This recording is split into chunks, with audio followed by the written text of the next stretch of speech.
Assalomu alaykum azizlar. Men Fazliddin Yoqub, xorijdan Amerikadan. Tarix omonatdir kanali va gruppasi.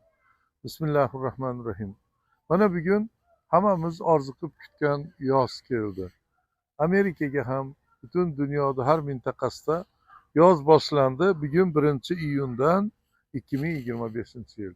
Bizi islomiy hisobimizda bugun Zulhijjani 5-kuni, Arafa 6-kuni bo'lsa 7-kuni hayit bo'lib 3-4 kun davom etadi. Idil Adha Qurbon hayiti hammamiz uchun xayrli bo'lsin, yetishsin. Mana Amerika, Kanada, xorijlarda juda ko'p o'zbeklar, musulmonlar bu kunlarni ro'za bilan o'tkazadi. Bu 10 kunlarni, muborak 10 kunlar. Endi bugungi chiqishimiz shu yoz tabrigi, Qurbon hayiti kelishi, boshlanishdagi shu yoz faslini chiroyli tavsiflab turib, chiroyli bir yaxshi xabarlarman aylanamiz degandik. Ertalab fojiali bir xabar keldi vatanimiz Turkiston, O'zbekistondan. O'zbekistonda Jizzax Zomin tumanidan. Azizlar, O'zbekiston xalqi vatani bizni xalqimiz vatanimiz. Bu yerda adashganmi, tili tarixini biladimi yo'qmi, dinini biladimi yo'qmi, ibodatlarmi yo'qmi, hukumatda ishlaydimi, hokim bo'ladimi, ichki ishlar DXXda, sud prokuraturada ishlaydimi, gvardiyachi boshqami, qancha kecha Karimovga xizmat qildi, Mirziyoyevga xatolar, gunohlar qilgan bo'lsa ham shu bizni xalqimiz. Biz buni to'g'ri tushunmasak, xalqimiz vatanimiz demasak, boshqa yer yuzida buni tushunib yetib, qadrlab, xolis anglatadigan boshqa bir axborot vositasi, boshqa bir insonlar boshqa ko'rmadik. Shuning uchun Jizzaxda bugun 1-kuni, yozni 1-kuni, iyunni 1-kuni Zomin tumanida Mirzohid degan yigit 25 yoshda o'zini joniga qasd qildi. Hali patologiyaligi bo'limida o'ligini saqlab turishibdi. Janozasi bo'lib joyiga qo'yilmadi. Ota-ona, yaqinlari, do'stlariga berilmadi, qarindoshlariga. Nima bo'ldi? Bu nimaga o'zini joniga qasd qildi desangiz, Mirzohid ichki ishlar, O'zbekiston ichki ishlarida leytenant tergovchi bo'lib ishlardi. O'sha Jizzaxda Zomin tumanida ichki ishlar bo'limida shu yerda tergovchi leytenant edi. Vatanim, xalqimga xizmat qilayin deb yoshlikdan orzu qilib shu ichki ishlarda ishlashdi. Ofitser bo'lib, leytenant bo'lib, tergovchi bo'lib ishlarni boshlagandi. Hali uylanmagandi. Ota-onasini yolg'iz farzand edi. Nima uchun o'zini joniga qasd qildi? Qanday bu voqea sodir bo'ldi? O'zbekistondagi zulm saltanati, ha azizlar, zulm saltanati. Sizlar muhtaram deb hurmat qilayotgan Shavkat Mirziyoyevni yangi O'zbekiston tuzumida bo'layotgan adolatsizlik, qonunbuzarlik, hamma narsani aytmayman. Bugun bitta Mirzohidga to'xtalaman. Bu tuzumni yanglishligi, qonunbuzarlik, diktatura, adolatli yo'qligi yana bir oilani boshiga kulfat bo'lib tushib, og'ir bir fojiani mana guvohi bo'lib turibmiz. Biz dunyoda u bir chekkasi bo'lgan Amerikadan turib, qayg'urib, inna lillahi va inna ilayhi rojiun. Alloh subhanahu taolo affetsin. Bo'lgan voqeani Alloh o'zi biladi. Biz bilmagan holatlar bordir dedik. Oxiri o'rgandik. Bizdan iltimos qilishdi, yoritib, reportaj qilib, kanallarimizdan batafsil xolis anglatishdi. Biz aytdik, hattoki sizlar iltimos qilmasanglar ham bu narsani yoritamiz dedik. Ko'pchilik vatanda qo'rqyapti dedi. Nima bo'pti desangiz, ichki ishlarda tergov bo'limida ishlagandan boshlab bosqilar bo'lgan. Ichki ishlarda biz o'risni yurti, O'ristonda o'ris politsiyalari, o'ris davlat hukumati, o'rislar millatchilik qilib, fasistlik qilib, xalqimizni qo'lini boshiga qo'ydirib, qor, yomg'ir, sovuq demay, kafeteriyada, hammomda, ovqatdagi yerda, ish yerida qiynab, azoblab, juda xunuk bir voqealarga iztirob chekib turganimizda hukumat, davlat, prezident, tashqi ishlar ministri, elchiliklar bu narsa demayapti degan bir vaqtda vatanimizda bo'layotgan holatlar bizni iztirobga soldi. Hozir mana asr namozini o'qiguncha o'zimga kelolmadim men bu voqeadan. Chiqishlar qildim internetda, Telegram boshqada, lekin reportajni so'z bergandim, mana chiqishga boshladim. Azizlar, shunday bo'lganki, dam olish kuni ham yo'q ichki ishlarda. Bu Mirzoqovning aytishicha. Kechasi ham chaqirib 2-3largacha olib qolishar ekan, dam olish kunlari ham chaqirishar ekan. Qo'pol muomala qilar ekan rahbariyati. Nihoyat darajada inson chidashi mumkin bo'lmagan holatlar hokimlar, hukumat tomonidan, ichki ishlar tomonidan xalqqa desak, ichki ishlardagi bizni vatanimiz o'g'lonlariga ham rahbariyat, hukumat tomonidan shunaqa bosimlar bor ekan. Buni o'rganib gapga, ya'ni gapirolmay qoldik biz. Ya'ni bunchalik ham zulm bo'ladimi? Falastin, G'azoda aytadigan bo'lsak, endi u yerdagi vaziyat aniq. Bolalar o'lyapti, ma'sumlar. Bombardimon mana qancha yildan oshib ketdi bu voqea. Ukrainani gapiryapmiz, Xitoyning zulmini gapiryapmiz, qirib tashlayapti musulmonlar deb. Shunday bir dunyo alg'ov-dalg'ov bo'lib turgan bir vaqtda Pokiston, Hindiston urushi to'xtadi, Xudoga shukr. Yonida bitta Turkiya turib bo'lsa ham bu narsalar bo'ldi deb tursak, vatanimizda yomon xabarlar kelib to'xtamayapti. Bularni hammasini chiqarib, gapirib, reportaj qilgani o'sha vatan o'g'lonimiz o'sha mintaqada tug'ildi deb biz bu narsalarni ochib boshqa qilib battar loyga botib ketmasin. Bizni mintaqa, vatan, davlat, hukumat desak, o'zlari botiryapti. Ichki ishlarni tergov bo'limini, Jizzax zomin bo'limini boshlig'i Behzod degan yigit ekan. Shunaqa bosqilar qilib, shunaqa bir so'kib, shunaqa haqoratlar qilarkan, u yerdagi qancha hamkasblari ham tasdiqlayapti. Bu ishdan chiqib ketib bo'shash uchun men bunaqa ish qilmayman, bunaqa niyatda men ichki ishlar leytenanti, tergovchi bo'lmadim deganlarga bundan buloq chiqarib, buni deganiga pushaymon yeydigan darajada juda xunuk haqoratlar qilgan, bosqilar qilgan. Bunga chidamasdan 2-3 marta yozgan arizalar qaytarilgan, rad etilgan. Oxiri bugun o'z joniga qasd qilgan. Bu xabar butun dunyoga tarqadi. Internetda hozir larzaga tushyapti eshitganlar. Endi hamkasblari, oilasi, qarindosh-urug', do'stlari, ota-ona yaqinlari nima deyapti? Xolis deydi, hukumat prokuraturasi deydi, bu ishni olib borib, ochiq deydi, xolis deydi, mustaqil deydi. Buni yoritib, bunga sababchi bo'lganlar jazolasin. Biz shuni talab qilamiz deyapti. Biz aytyapmiz. Talab to'g'ri, boshga tushganda bunaqa narsalar aytiladi. Lekin azizlar, qonun bormiki, boru ishlamaydi. Konstitutsiya bor ishlamaydi. Prezidentdan tortib, senatdan tortib, o'sha Putinga atrab o'tayim deb siz ishonchingizni oqlaymiz degan Tanziladan tortib, parlamentidan tortib, o'sha jurnalistlar, universitetni rektori o'sha Toshkentlik hamma maqtab katta gapirayotgan o'sha Sherzodxo'ja, Qudratxo'ja. Qani chiqmaydimi, gapirmaydimi, mana ishlar yoritmaydimi? Birinchisimi, ikkinchisimi bu ishlar? Endi ichki ishlardan oldik bu ma'lumotni. Yonib ketyapmiz azizlar. Yolg'iz farzand, kelincha yuzini ko'rmasdan yana bir o'zbek avlodi hukumatga xizmat qilib, tartib o'rnataman, xalqim, vatanim, davlatimni ishonchli bir xayrli farzand bo'laman deb kasb sevib qilgan, kirib shu darajaga yetgan bolani nima debdi bilasizmi?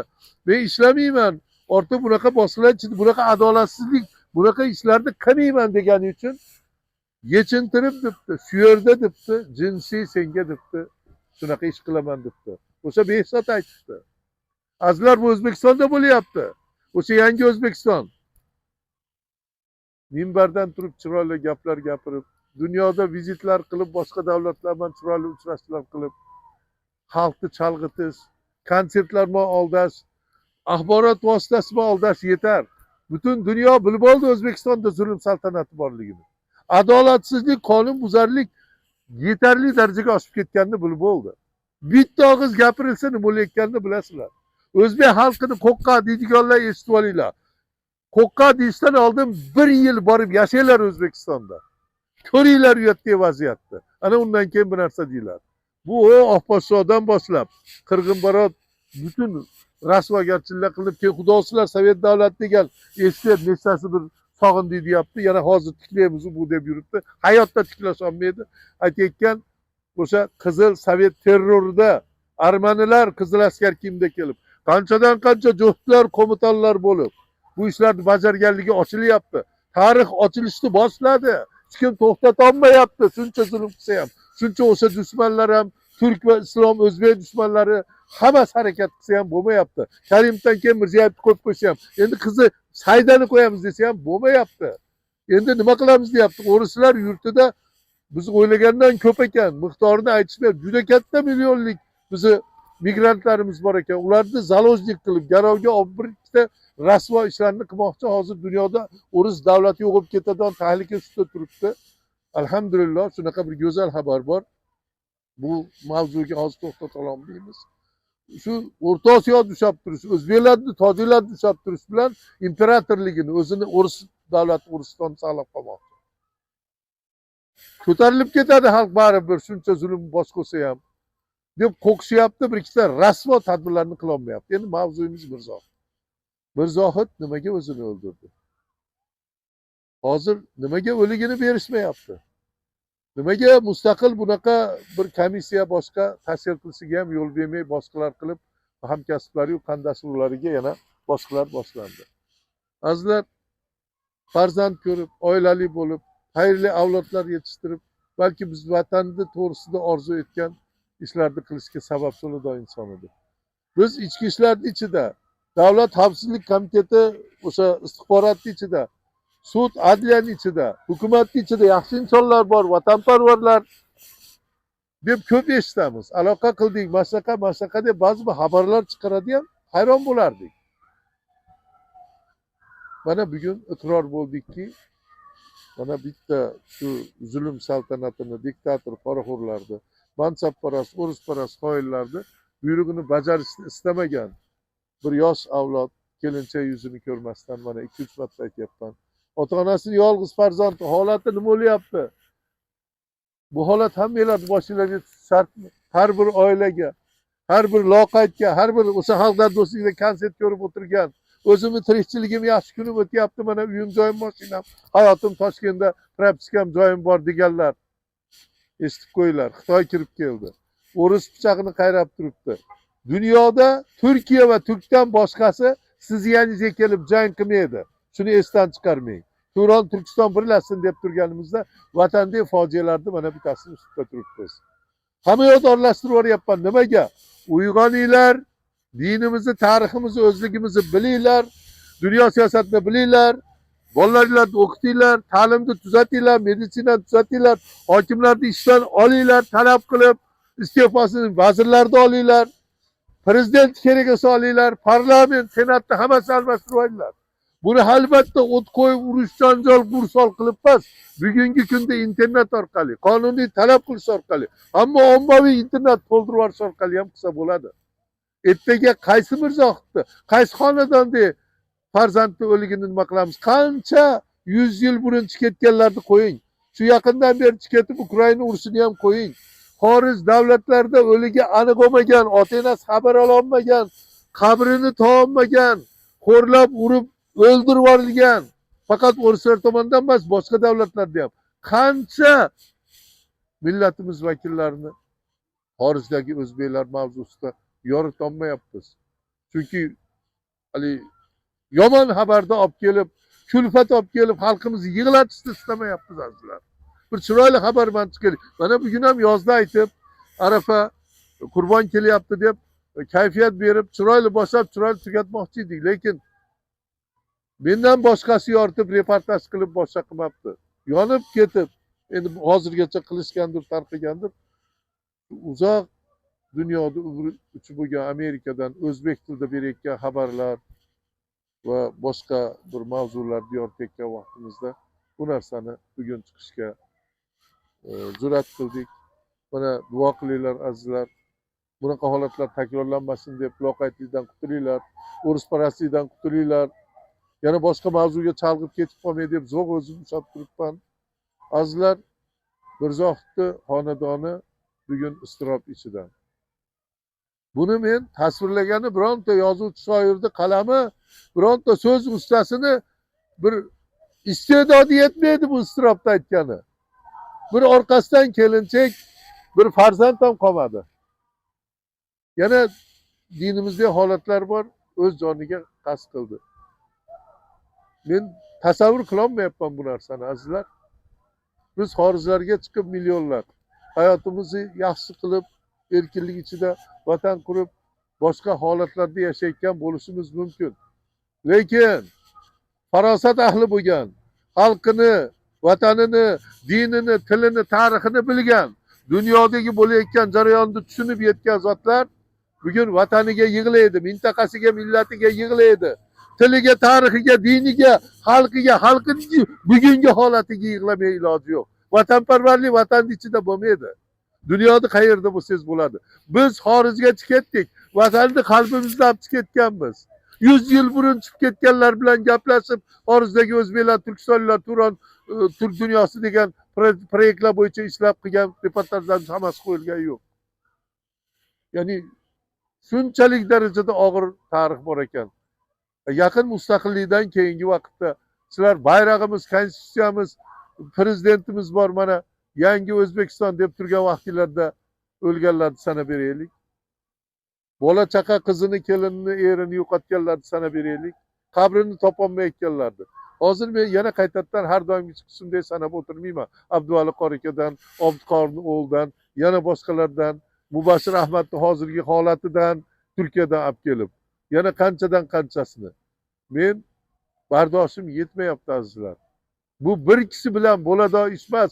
Xorijdan reportaj qilib, bir ikkita chiqish, tashkilot, bir narsalar qurish bilan bo'ladigan ish emas. Shu millionlar bo'lgan xalqimiz bugun mana 100 million deyilyapti o'zbeklarda. Tekshiryapmiz, ukini ham aytdim bu ma'lumotni. Menda 20 milliondan oshiq o'zbek borligi ma'lumoti bor xorijda. Vatanimizda 40 millionga yetdi. 60 million desak, yana bundan tashqari 40 million bor ekan. Kelinglar, 40 million bo'ladimi, 20 million, 30 million, 100 million bo'ladimi? 100 dona haqiqiy mard chiqsin. 100 dona haqiqiy Amir Temurlar, Jaloliddin Manguberdilar, Bobur Mirzalar, qo'rvoshilarimiz, milliy mujodala qahramonlari mana yaqindagina 80-90 yillarda oxirlarda chiqib shu O'zbekistonni mustaqil qilganlar, bu hukumat, Karimov, bu Mirziyoyev bugungi o'yin tantana qilib o'tirganlar emas. Shuning uchun azizlar, Alloh subhanahu va taolo rahmatiga olsin Mirzoqni, ota-onasiga sabr bersin. Boshqa bunaqa bir kulfat, fojiali xabarlardan chiqmay, boshqa bir xayrli xabarlardan chiqaylik azizlar. Allohga omonat bo'linglar. Fazliddin Yoqub, Amerikadan Tarix Omonatdir kanali va gruppasi. Assalomu alaykum azizlar va rahmatulloh.